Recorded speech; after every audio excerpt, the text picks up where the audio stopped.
going to talk about Insulate Britain and the protests on Britain's various roads and motorways over the past couple of months or so. I thought it would be a good idea to do this now that it's all quietened down a little bit, possibly not for very long, I don't know. But it's your opportunity to put your questions and maybe your comments to one of Insulate Britain's leading spokesmen. It's Liam Norton, who joins me in the studio. Liam, very good to see you. Thank you. Now, it's been quite a few months for you in particular. I've seen you on various media programmes. What just on a personal level, you've been thrown into this. I mean, obviously you did it voluntarily, but you've been thrown into this, and it's been quite a you've had your ups and downs, haven't you? Yeah, certainly. Yeah, I mean, a couple of years ago, I was on building sites, electrician, and what happened is I went to some talks and started to discover about the climate crisis and became interested in it. And earlier on this year, obviously been involved in this Insulate Britain campaign. And I mean, it's certainly been an eventful few months in terms of being put into the spotlight. You know, I'm just an ordinary bloke. I mean, last week I was on, I was first fixing a job for a mate, so I'm still a normal person in that sense. So, yeah, it's definitely been a bit of a ride. Have you enjoyed it? I think enjoyed is... Yeah, I think parts of it have been enjoyable. It's been visceral, certainly. There's been points where the criticism has been very difficult to take, obviously. We understand that we are, we're playing... We're not playing games here, and I understand that.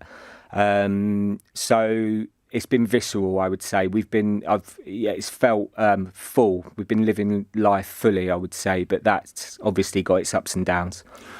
And you yourself have been subject to quite a lot of media interest, haven't you? Sort of particularly when it was discovered that you hadn't insulated your own property.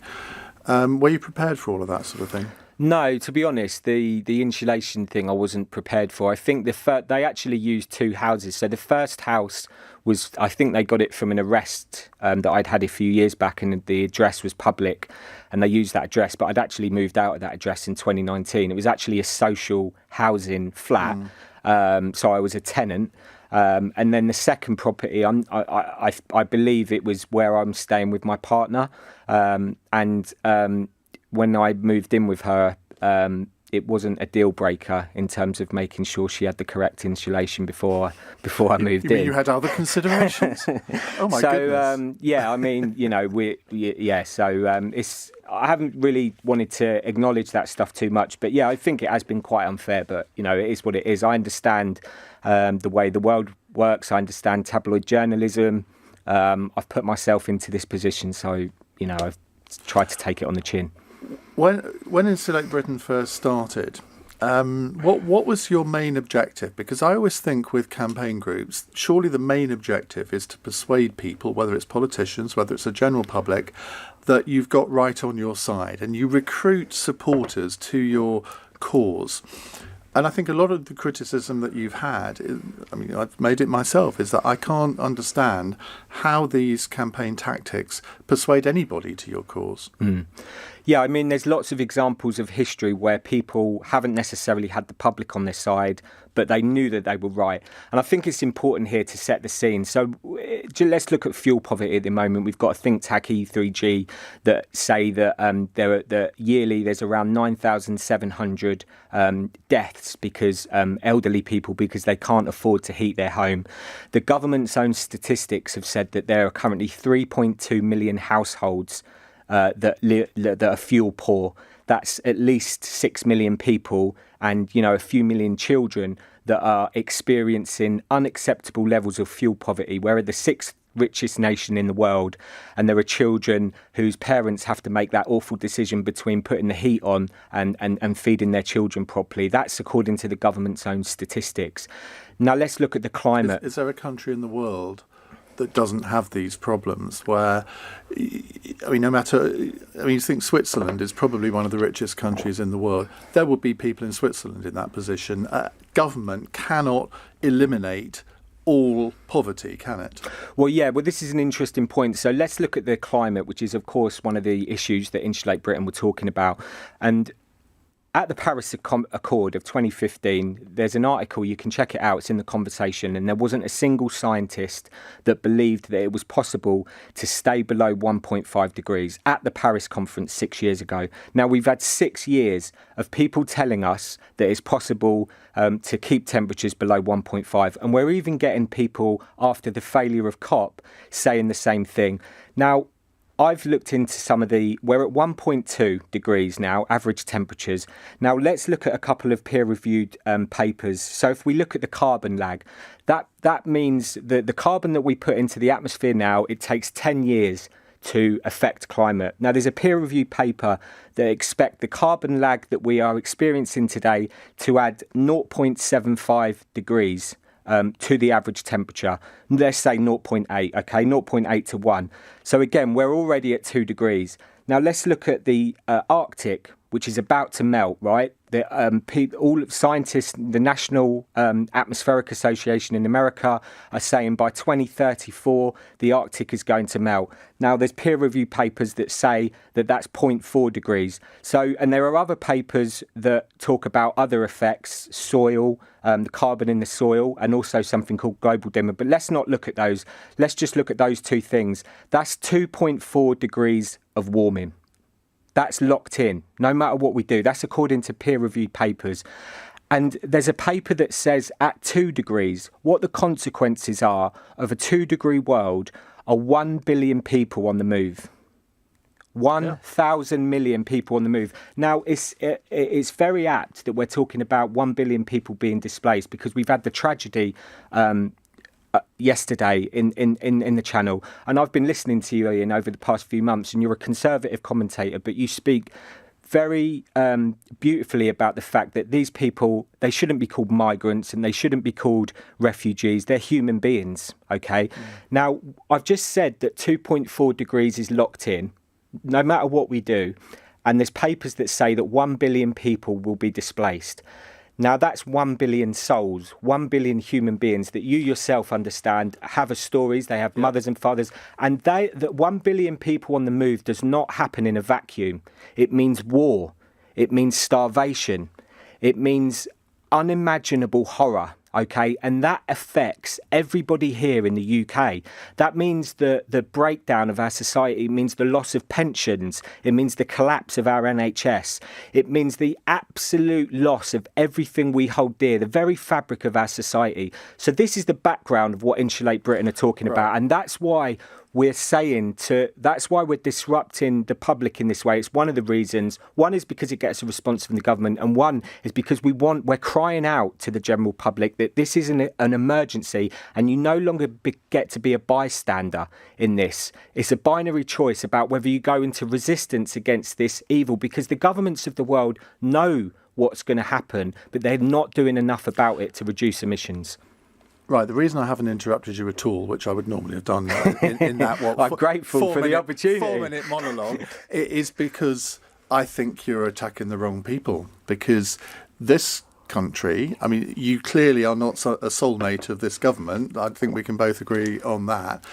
But if you look at the environmental record of this government, it might not be as good as you want it to be, but you compare it with most other countries, and they are streets ahead in their approach to the environment, streets ahead of many European countries as well. I think in terms of reducing carbon emissions, we're number 2 to Sweden in the whole of Europe. So it's not this government that you need to aim your attention at, is it? It's the governments of China, Brazil, India, Russia. They are the ones that if you want to get the temperature reduced, that can't be done without their cooperation. Now, you described COP26 as a failure. I think most people would say that's a pretty harsh judgment. It certainly didn't get to where you wanted it to get. So from that point of view, you're right, it was a failure. But I think there were good things that happened at it. But and China and India actually said a few things and made commitments which I don't think anybody had expected them to make, but they didn't go far enough. Do you not think that your protest would be better directed at the Chinese embassy or the Indian embassy or the Russian embassy rather than the British public? Well, let's look at, for instance, the building site I was on last week. The cable that I used probably came from China. All the screws, all the bolts, all the components of the drills that I use, it all comes from China. So the things that we use, the computer desks that you're using at the moment, everything that we make and we use is coming from China, right? Just on that, yeah, because it's an interesting point. When I've just bought a new laptop, yeah, and I said, and this is not being anti-Chinese, yeah, but I said I'd quite like to buy a laptop that isn't made in China. Now, I know that sounds awful in some ways, but it's not directed at the Chinese people. Yeah. And I was told, well, good luck with that. Exactly, yeah. Because virtually every laptop that is made now, even if it is assembled elsewhere, all the parts come from China. Yeah. And look, Sir David King, the former chief scientific advisor, has said that what we do in the next 3 to 4 years will determine the future of humanity. Now, we have a responsibility in the UK. We started the Industrial Revolution, and we have a responsibility in terms of, you're a historian. You write books on prime ministers and presidents. You're very well informed. You understand history very well, and you know about the Industrial Revolution, and we started it here. And we have a responsibility, and it's about having some honour and some integrity, again, which I think you understand. And that's what this is about. But also, the other thing to say here is that this is part of a global resistance movement.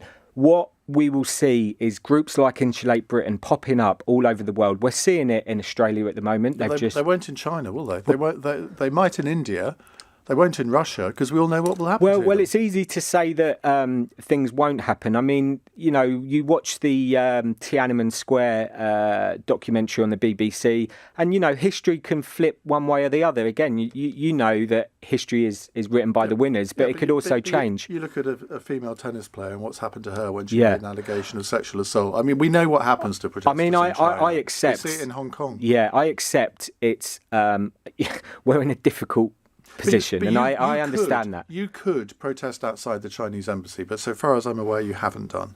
We're talking about taking responsibility for the UK's emissions, and that as a British citizen, I'm saying to the British government, let's start taking responsibility. Now, but don't you think they have? Now, it's interesting that when you start these processes of trying to deal with the climate, such as home energy, what you do by this reduction in 15% of UK emissions are caused by heating the home, this national programme, and there's various ways to do it. Italy are paying 110% grants, so they're paying people to do it, which is an interesting way of doing it. But by getting climate results in this way, reducing 15% of emissions, what we see is benefits to society. We see poverty levels improving, we see energy use reducing, and we see improvements for the poorest in our society. So there's an interesting correlation between people talk about climate justice, but Insulate Britain's what we're asking for is a perfect example of how dealing with emissions also deals with the poorest in our society. And we do have a responsibility globally in terms of looking after the poorer countries as well. Barry in Manchester says, this man has blood on his hands. Stop treating him with such civility. Well, I think the point I would make to you, Barry, is that if we're going to actually have a reasonable debate in this hour, I mean, we could have a big Barney. We could create a lot of heat rather than light. But I don't think anybody wins from that, particularly you, the listener. So I hope we are going to have a civil debate over the next 45 minutes or so. I'm just looking at the time. It's run away with us already. And we're going to come to your calls in a moment. James on a tweet says, Iain Dale getting sucked in by this pathetic Insulate Britain criminal. Well, if Liam was a criminal, he probably wouldn't be here. So that's the first thing to say. The second thing is, I'm not getting sucked in by anything. I've made my views on Insulate Britain's protest known over the months, and I resile from nothing that I've said. But the point of this hour is to let you hear what Liam says, and then you can make your own judgments. It's no point in me sort of having a just haranguing match, entertaining though that might be for some. I'll leave that to the callers. Rob is in Cambridge. Hello, Rob. Oh, hi, yeah, nice to speak to you, Iain. Hi. I mean, he sounds like a nice guy, but, a lot of it, he just sort of... You are speaking to him directly, Rob, so... Oh, right. Oh, hi. Hi, mate. Hello, mate. How you doing? All right. Yeah, not bad. I mean, when are you going to start protesting outside butchers and things? You know what I mean? I mean, the amount of damage that's done to the planet... Don't give him ideas, Rob. Oh, yeah. I mean, everybody I know is trying... I mean, personally, I've traded my car in. I drive a very small car. I'm more or less vegetarian now, and I and I fly very little. I mean, but, the Insulate Britain, the way they go about people, I just don't think you're getting people on your side. And especially after the last couple of years that we've had, the country's been brought to its knees, by the Chinese. I mean, the next thing will be, they'll be invading Taiwan. I mean, there's bigger things to worry about. And also, some of these bigger countries, like your Chinese and Russia, unless you get those on board, we're doing a lot. Our government is doing a lot when you compare to other countries, like when you see who's in charge in Brazil and things like that. You should be grateful that you're living where you are. And a lot of what you say is just, some of it I agree with, but a lot of it just goes over people's heads and it just doesn't resonate with them. Okay, Liam. Yeah. Yeah, thanks for that. I mean, I accept we're in a difficult position in terms of public support, and the kinds of things that you're discussing. I think what I'd always come back to is this catastrophe that we're in as a society and as a world. And I think that people may have some kind of understanding that there's kind of a bit of a problem. But I think what Insulate Britain are here to do is tell you that actually it's a lot more serious than politicians and various people, journalists and people in the media are letting on.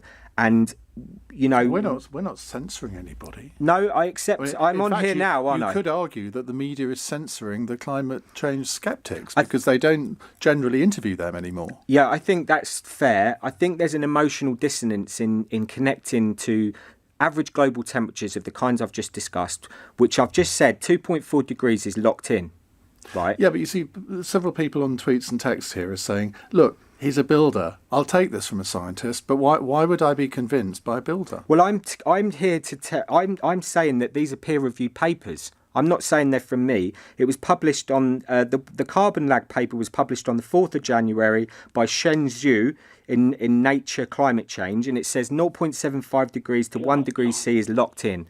There's another report that says the Arctic melt, which is locked in. I've said it. You've said it already. So 2.4 degrees is locked in. So this has a catastrophic effect on the people of this country. What I'm saying to you is your pension will collapse. The economy will collapse.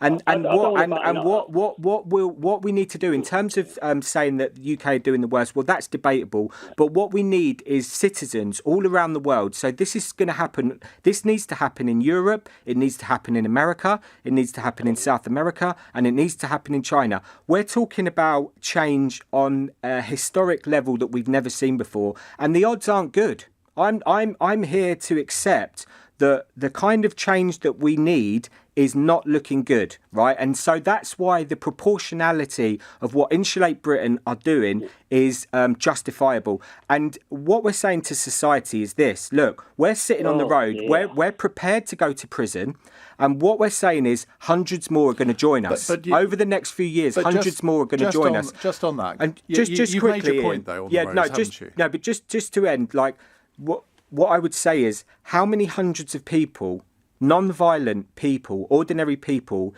can this society see being imprisoned before we start to accept that something drastic needs to happen? And society will need to make that decision, and we're not going to go away. Society and this isn't just people on the right. This is people all over the political spectrum think that you've gone too far. They think you've made your point. You've actually been very successful in getting a lot of publicity. And in a way, I take my hat off to you when you've got like 10 people can bring the whole of the M25 to a stop. I mean, that has got you a lot of publicity. I would question whether it's always good publicity. But you've made your point on that now. There is no point in continuing that kind of disruption because people will actually want everyone to go to prison. The general public are not going to stand for it, are they, anymore? Well, we've seen it in some of the protests where people are taking it into their own hands. If the police won't act, they've done it themselves. Well, we've seen a poll by Ipsos Mori that was released yesterday that said climate's now the number one concern for UK citizens. So that's rubbish. Well, it either said that or it didn't, Rob. I haven't seen the poll, but he's not going to come into the studio. What the number one concern? It's on an Ipsos. It's on an Ipsos Mori poll. Yeah, you can. God, I check tell you it what, out. you've got more. I've never heard so many quotes from people and stuff. I mean, it's just. I'm just an electrician as well. The number Where have they all one come concern. from? Oh yeah, all my mates, when they wake up in the morning, the first thing they think about is climate. I tell you what, you're from another planet, honestly. Well, there's another poll by consumers. I forget the name of the organisation. 71% of consumers think that the climate is their greatest concern. And people with kids. I live in the real world. I've got mates. We run businesses. Yeah. That isn't the first thing we think about. Well, okay? in the real But world, his aim is to make sure that it is the first thing that you think about, Rob. We're not stupid, ignorant people. We all try and do our bit, but it's just the way you're going about it. You're just not bringing people on your side. We're not asking. And that is a good point, isn't it, Liam, frankly? Because what is the point of your campaign if you're not persuading people of your case? Because I think a lot of people are sympathetic to a lot of what you've said. But if you alienate people, that there is going to be a backlash. Yeah, I accept that there's a backlash. But we see throughout history that public support isn't necessarily the only governing factor. We've seen that in a lot of civil resistance campaigns in the past. Okay, and we're prepared. We're saying that we're morally right on this, and history will prove us right.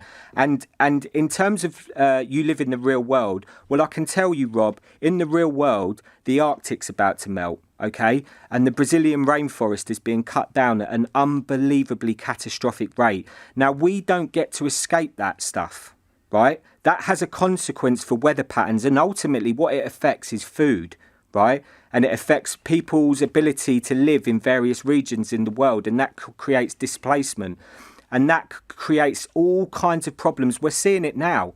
You know, at the moment we're seeing it. The climate crisis is here today. Okay. Right now. Just before we go to the news, Ahmed says, is this Insulate Britain representative the same man who walked off Good Morning Britain a month ago after being asked why his own house is not insulated? Well, you and I have something in common here in that we both walked off Good Morning Britain, so there we are. Oh, there. Yeah. I didn't know that you'd done that as well. It's quite an experience, isn't it? Yeah. Yeah, I mean, like I was saying before, like the house originally that the Sun on Sunday did their article on, it was a social housing home that I was living in that I moved out of in 2019, and I'm currently staying at my with my partner, there's work that we all need to do. And look, this isn't about that. What we're saying as well is that the millions of people that are experiencing fuel poverty in this country are not going to be able to do the work that's required. Individual choice is not going to save us in the time. And the reason for that is what Sir David King is saying, is that what we do in the next 3 to 4 years will determine the future of humanity. Well, he does say that, and I interviewed him not that long ago, and he also said that he thought the British government's environmental policies were streets ahead of most other countries. But that's not something that you will ever really acknowledge, is it? Well, he's also said yesterday that what we need to do, we've got, people are talking about carbon budgets as if we've got loads more carbon left to burn. David King is trying to work out how to remove carbon from the air and refreeze the Arctic, and he's talking about reducing carbon back to 350 parts per million because he knows what catastrophe is going to take place over the next 10 years. More from Liam in just a moment. And I have to say most of the texts and tweets that I'm getting are not supportive of you, but I will read out one that is. Tom in Guildford says, just pass this message on to Liam and just say thank you and carry on fighting the good fight. The world will wake up eventually. Michael is in Esher. Hello, Michael. Hi. I listened to a lot of the news and read a lot about Insulate Britain, and the one question that I don't think I've heard anybody ask, and it's a practical question based on human nature and the way governments behave, is that, to my knowledge, governments will never respond positively to the kind of direct action that Insulate Britain are taking. So they're actually counterproductive in the way they're trying to convince people of what they want to happen. So the government are never going to insulate millions and millions of houses on the basis of direct action, because government's views are that if they do, then tomorrow morning every nut nutcase with a cause is going to glue themselves to a road. Do you regard yourself as a nutcase with the cause, Liam? Yeah, I mean, I'm close. I Close to that. wasn't saying that, not in this case, because I think that probably the statistics are correct, that most people find this problem, the biggest worry today is climate. Yeah. I think, look, I think you're right in terms of direct action, and that's why we're talking about non-violent civil resistance. We need a critical mass of people to take part in campaigns like Insulate Britain, and we're asking people to join us. So if you're listening to this, please look us up online and think about joining us. And look, we understand that trying to get change of this kind is incredibly difficult, but it's also non-linear. What that means is you fail, and then all of a sudden you win. Okay, and you can look at history in terms of regime changes and campaigns. You look at the civil rights, look at the Freedom Riders and the Voters campaign in America in the 60s in America. They lost for many years, lost, and bang, there's a wave of people that decide that they're no longer going to take this anymore, and they go into classical non-violent civil resistance, and amazing things can be done. Change can happen incredibly quickly. That's if you look at the history books, a lot of the time they don't always tell us about these amazing things that happen, but they do happen. What do you make of the fact that many Green politicians are against what you're doing? Again, I think it's, we're in a...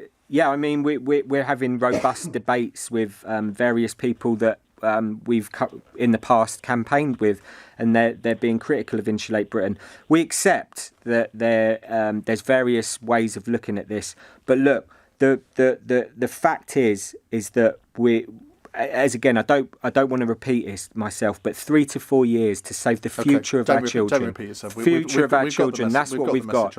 But Michael, there are examples of protests and direct action that have changed policy. Look at the suffragettes, for example. Look at the poll tax riots in 1989, 1990. They must have had an effect because the poll tax was abolished within a couple of years, wasn't it? So there are examples of this working. I think the examples that succeed are those where a very large number of the public agree with the action that's being taken. I think the action that Insulate Britain are taking is not against the government or in favour of a particular climate change action. The public see it as an action against themselves, against the public. OK, all right, thank you very much. Let's move on to Phil in Worcester, who's a new caller. Hello, Phil. Yeah, hello. Hi, what would you like to ask? Yeah, hi. I'd just like to ask a question. So Iain and the team obviously happy to block the M25, and we know that there's been instances of where even caller to LBC where his mother was having a stroke and it has caused death and injury to people. And I totally get what his point is to try and get the point across about what's going on with climate change. But it goes back to a question you asked a bit earlier, Iain, where why are they not outside the Chinese embassy? Why are they not outside the Russian embassy? Is it they're afraid of falling out of tall buildings or just disappearing? I don't know, because we are, as you said, we're second best in Europe. We're at least trying, and yet the ones who aren't trying or will not cooperate, there is absolutely nothing being, from this group to say, OK, let's do something against this. Stop the traffic getting to the Chinese embassy or the Russian embassy. What about, people glue themselves to roads. They've been gluing themselves to ambulances. I saw in one paper. Yeah, that's not true. Well, there was a picture of it, so it is true. I don't think it is. I saw it. No. But why don't you go and glue yourself to the Chinese embassy? Surely that would have a real impact, and you'd get a lot of people on your side if you did that as well. I might join you. Iain, you're a sensible person. You understand that gluing ourselves to the Chinese embassy will not create the kind of change that we need to see in the United Kingdom in order to reduce emissions. And I've said to you, we have a responsibility in this. This is about honour and integrity in terms of we started the Industrial Revolution and now we've got a responsibility to get ourselves out of it. My point is that, sure, you can try and persuade the British government to do more. You clearly don't think they are doing enough. I'm just saying to you that they're doing more than most other countries. But the countries that aren't doing enough, we all know who they are. And if you wanted to really convert people to your cause, I suspect doing a protest outside the Chinese embassy or the Russian embassy or wherever it is going to do your organisation more good in PR terms than it is to inconvenience people on the M25. No, we're here directly talking to Boris Johnson and the UK government, and we're saying that they're committing treason upon the people of this country. That's what's going on, and I can't be clearer. Pretty strong allegation. Well, it's the truth. Because what's going on is but just because you don't agree with somebody, that doesn't mean to say they're committing treason. This isn't about ideology, Ian. Okay?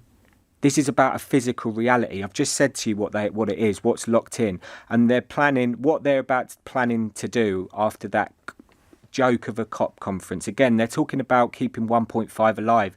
I've just said 2 papers that just say that is complete nonsense. They're lying to us. They're lying to every single person in this country about what they're doing. That's what's going on. And they're going to have to imprison the lot of us because we're not going to accept this kind of criminality that is going on at the highest levels of government. What is the next stage of your actions? For example, somebody on Twitter has asked me to put this to you. Ask your guest if it's true that Insulate protesters are hitting the roads around Gatwick Airport tomorrow. Rumours on social media says they are. I would like to know, please. I can neither confirm nor deny that. So that's a yes then. No, I don't know where they're finding that information out. They know more than the police. Well, the police might know now. Maybe. But are you intending to ramp up these protests again? Because there's been a bit of a lull over the last couple of weeks, hasn't there? Unfortunately, this is the unfortunate thing that the UK public have to understand, is that groups like Insulate Britain are going nowhere. And the reason for that is not an ideological one, okay? It's this physical reality that exists. We saw earlier this year that record level temperatures in the Middle East. We saw in Vancouver last week a road being completely swept away by flooding that's going on in Canada at the moment. We saw tube stations in London flooded. We saw Tower Bridge closed as well this year. We're going to see flash flooding. We're going to see heat waves. We're going to see the kinds of extreme weather events over the next few years. You're not answering my question. Well, no, I am trying to. What I'm saying is that Insulate Britain and groups like it are only going to grow. And that's because of the physical reality not the ideological stance that we're taking. Are you going to ramp up the exact same kind of protests, or are you thinking of new ways of protesting? You think, well, we've done the M25, we've done the gluing to the road and all the rest of it, let's do something new? Because otherwise people are going to get rather bored with you, frankly, aren't they? We are in a new paradigm where the kinds of protests that we've seen over the last 30 years have not worked. Carbon emissions have gone up globally by 60% over the last 30 years. And to be quite frank with you, there is a group of citizens that have had enough. Yeah, and we're going to do whatever non-violent... You're now reverting to saying the same thing over and over again. You haven't answered Phil's question about the Chinese embassy. You're not answering my question. I have answered it. I said this is about honour and integrity, and we're here to speak into the UK government to get them to reduce emissions immediately, which is our global responsibility, and that's what we're going to continue to do. And yes, acts of civil resistance, campaigns that we've seen Insulate Britain undertaking will continue in 2022, and they will get bigger because people have had enough. But you're not going to protest outside the Chinese embassy because, well, I don't know why you wouldn't. To my mind, that they cause 28% of the world's carbon emissions, and yet you seem to think that they should get a free pass. Well, we've got an energy crisis at the moment, haven't we? We've got a fuel crisis. We've saw around 10,000 people freezing to death in their homes over the last few years. No, I'm talking about the reality. Did the Chinese government have a responsibility to stop thousands of our elderly from freezing to death in their homes? Is that the Chinese government's responsibility? No, they've got a responsibility to the world. They've got a responsibility to their own people, and I'd have thought that was a pretty obvious point for you to make. But you don't seem to be wanting to criticise them at all. Why would I criticise the Chinese government? I'm a UK citizen. I've just told you why, because they create 28% of the world's emissions. And I've just said to you that half of the stuff that we buy in this country and that we consume is from China. So the emissions that you say how great we've been is a complete nonsense and a lie, because the emissions that are embedded in those things we buy those emissions are there. They're in this computer screen in front of me. No criticism of China, Russia, Brazil. Yeah, this is a global problem, and we need civil resistance movements around the world to spring up and to create change and reduce emissions. But just to say that these country like India, for example, it's got a lot less historic emissions than the UK has. It's got a lot less to blame. We consume. We're talking about now. Yeah.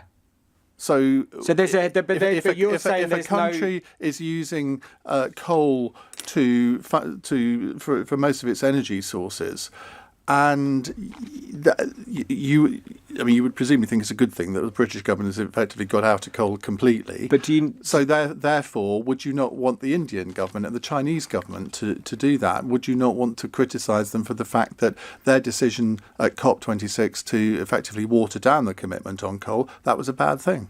Well, look, Britain have a responsibility historically. You're a historian, Iain. Yeah, I know. I'm not talking about history. I'm why talking not? about India and China now. Why not? Well, you keep trying to answer a question that I haven't asked. Well, we only just finished paying in 2008 the money that we owed to the United States, right?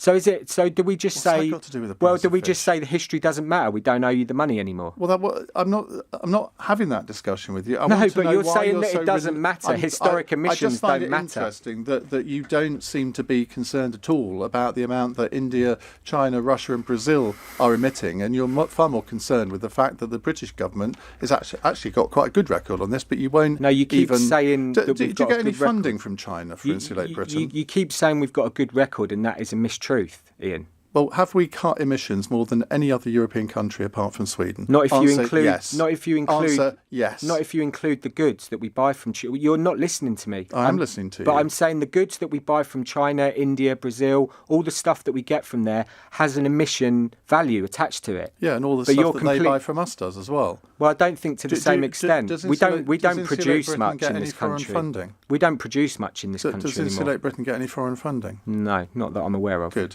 8:49. We see we have made an executive decision and we're changing the running order of the show yet again. Sorry to confuse people, but Liam has agreed to stay till 9:15, and then we will talk about this statement from Boris Johnson on his talks with Emmanuel Macron. So let's go to Chris in Richmond. Hello, Chris. Good evening. Liam, how would you feel if it was your mother or father, child, sister, family relative, stuck on the M25, not being able to get to hospital while that person was potentially dying because of your protest? Yeah, I'd feel terrible about that, Chris.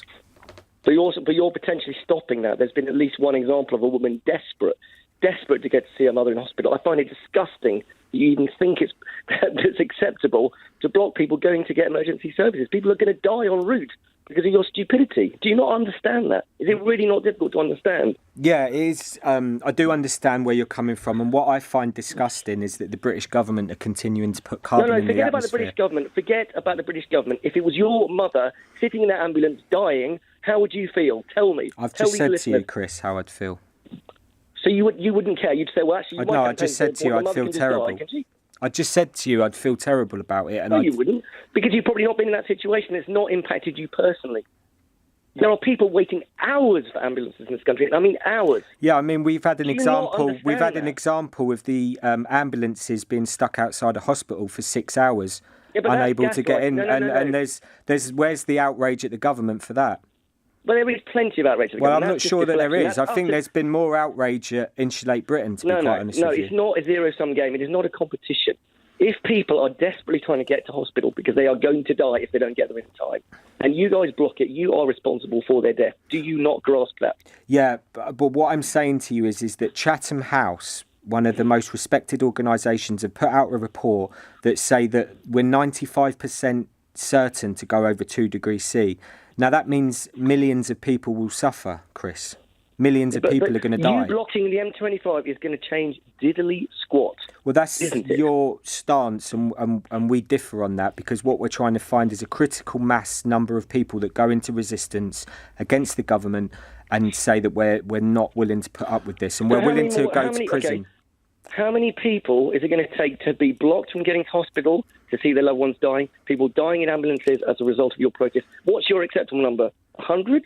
200, 10,000? What's your upper limit? Just to be very clear about this. No, you've been very sanctimonious about it, but you haven't given us an answer. I'm not being sanctimonious with you, Chris. Of course you are, because it's not hit you there. I lost my mother 2 weeks ago.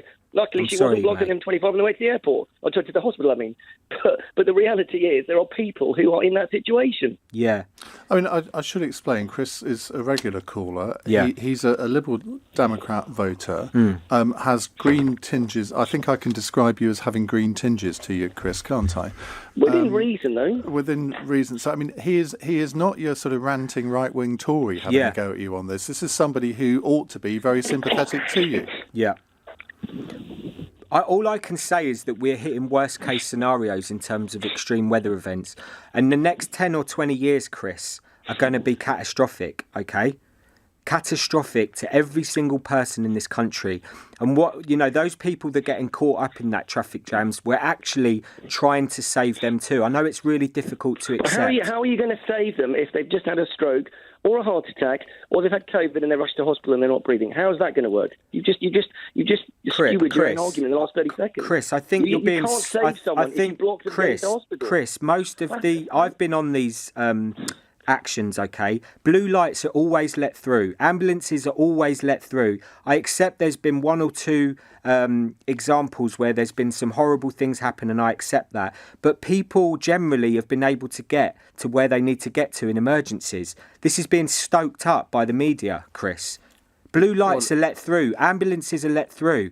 This is what's, people are able to get to where they want to in emergencies. With respect, it's not being stoked up by the media. Where an ambulance hasn't got through, it's all been verified from the family concerned. I think you do yourself a disservice when you say that. Iain, to be quite honest with you, that caller that called in, we've never heard anything from them since, and we don't know who that woman was, okay? So that hasn't been verified. I accept that it could have happened, and we feel terrible about it, but it has never been verified. And we've done freedom of information requests, or they have been done, to the ambulance service about ambulances. Have there been any ambulances held up by protests in London? And the answer has come back no. Okay, so you can do these freedom of information requests yourself to the ambulance services. Ask them, have any ambulances been stopped? And they'll say no. That's the information that we've been getting back. And that's because we've been letting blue lights through. So this is like this kind of furore about people getting stuck. I don't think it adds up to the kind of extent that Chris is Chris, thank saying. you. Michael is in Ellesmere. Hello, Michael. Hi, Iain. Hi, Liam. Hi, thanks mate. for what you're doing, Liam, and thanks for your show, Iain. You're pretty good for a right-winger. I'll take that. That's what I think. I was going to say, it kind of relates to the previous caller a bit, because I think your movement is a bit of a gift to a government that's kind of floundering. They always look for victims, someone to point their finger at. They kind of, Prime Minister who's economically illiterate and who keeps saying in the corridors of power, let the bodies pile high, which is his answer. Well, hang on a second. First of all, he's denied ever saying that. And you say he keeps saying that. Let's stick to the facts, Michael. He was alleged to have said that. Okay. So let's say Insulate Britain has an impact on GDP because of, they could call it ideology, we call it reality. And there's a prime minister who just ruins certain industries because of his ideology. And I think, how do you, as a protester, how do you cope with the fact that they use you as a scapegoat to hide all these things? Like, he can stop hundreds of ambulances going in, have problems, massive problems in healthcare, and he points to you and says, look, Insulate Britain. Do you have any response? So do you think that, effectively what Michael is saying, you're being used as a dead cat by the Prime Minister, saying, we've got all of these terrible problems and I'm not coping with them very well. Oh, by the way, look over there. Look at these Insulate Britain people. Do you think you are being used? Maybe, maybe that's going on a little bit, but I think falling into an evil Tory trap. I think apparently we're all actors. That's the oh really? Is yeah, that apparently right? so. Yeah. But what I think is that what Insulate Britain and groups like it do is we move the Overton window, right? So we move the conversation. We're about to go into a winter. It's very cold at the moment.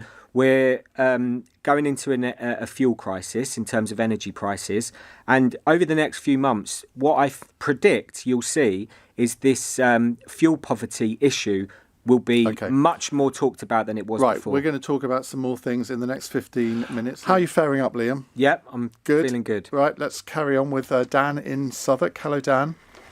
Hi, can you hear me? Yes, we can. What would you like to say? Hi, as an emergency service worker, although you might be able to go on the Freedom of Information Act and actually see whether or not ambulances and stuff have been affected, people still have to commute to get to their emergency service job roles, whether or not they're in the police, fire brigade, or ambulance service or NHS staff. So although you might not physically held up traffic for ambulances that are on their way to hospital, what you have done, and you have to admit you have done this, is stop people from getting to their place of work, which their job is entitled to save people's lives, like me included. And another point that I'd also like to make is the facts and things that you keep talking about, Liam. Yeah, well and good, they're true. Obviously, climate's changing, and we all have to do our part. However, Britain alone can't do it alone. Everyone needs to get involved. So if you're not going and knocking on China's door, Russia's door, and making them make the point, we ourselves are not going to make the difference by ourselves. Everyone needs to get involved. So you specifically targeting this country and this country alone isn't going to solve the problem. It's a global problem. The number goes up around the world, not just for our country and our country alone. Yeah, thanks, Dan. And I want to, applaud you for the work that you do. You sound like Boris Johnson. Look, I accept that there's a consequence to disruption. This is an awful situation we're in, and getting change is not, it's never morally pure, right? And there's about to be a tube strike. So along those lines that you're using, they're going to stop people like yourself from getting to work. But over the years, but they're known beforehand. We get those information beforehand. You get told about when strikes going to occur. I accept. We don't get told when we're on our way to work. Well, to be fair, we did say we did announce that we were going to be going onto the motorways of the UK, Dan. So we have announced it publicly beforehand. So we have announced every road on every motorway in the UK. Well, this is the most important.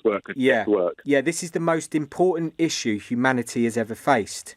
So proportionately, what we're saying is that it's justifiable. And I accept that people will disagree with that. And that's why we're prepared to take the consequence in terms of arrest and imprisonment.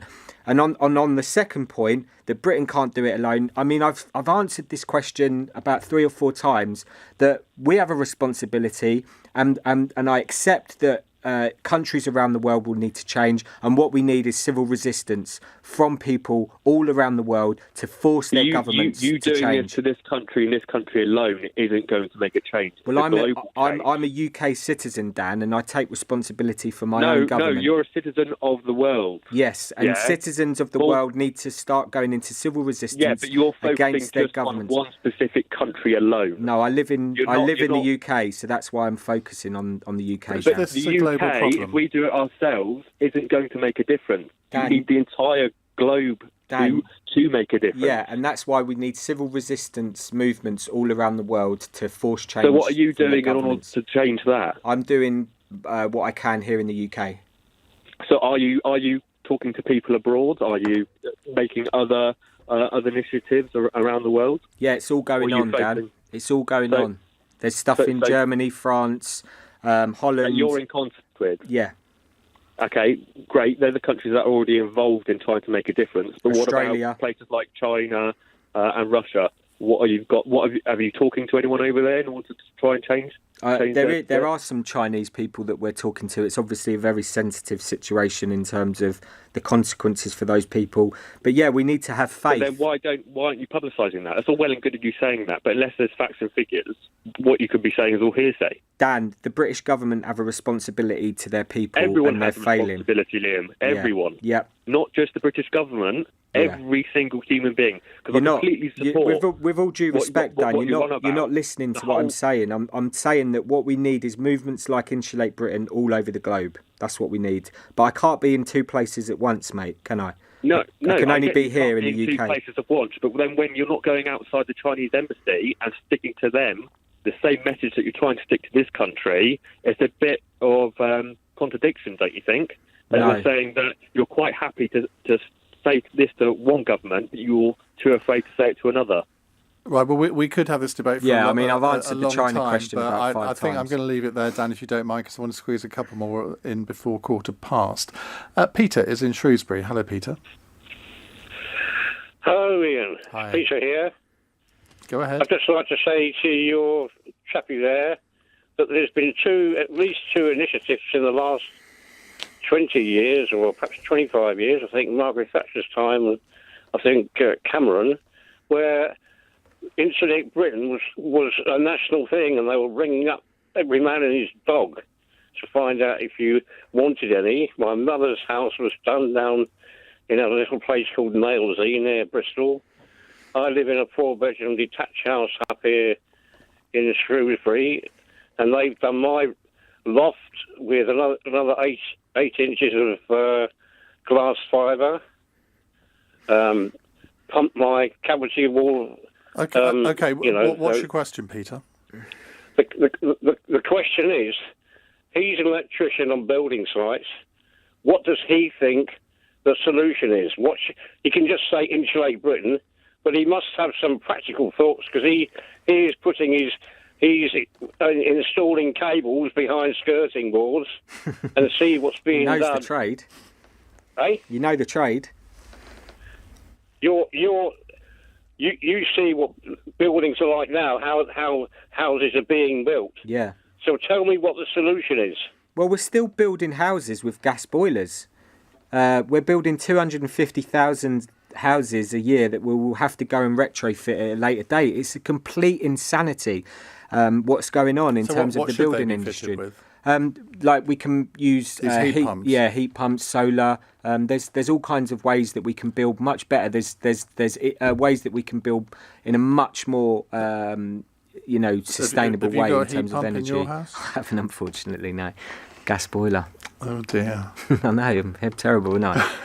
Look, Well, I'm skint. You have Ian. admitted to being a hypocrite. Yeah, on these things, haven't what you? else can you do? You know, I'm skint, and what we're saying, it's an interesting point, because we're saying working class people can't have an opinion on their children's future. No, I'm not saying No, that. no, at I all. know you're not. No, I'm not laying that down on you. But what I'm saying is that a working class electrician who drives a diesel van, who has to live in this society to provide for their children, for them to say we need to do something on climate change, according to the media, he's a hypocrite because he drives a diesel van. That isn't right. See, I'm greener than you. I got an electric car last week. Yeah.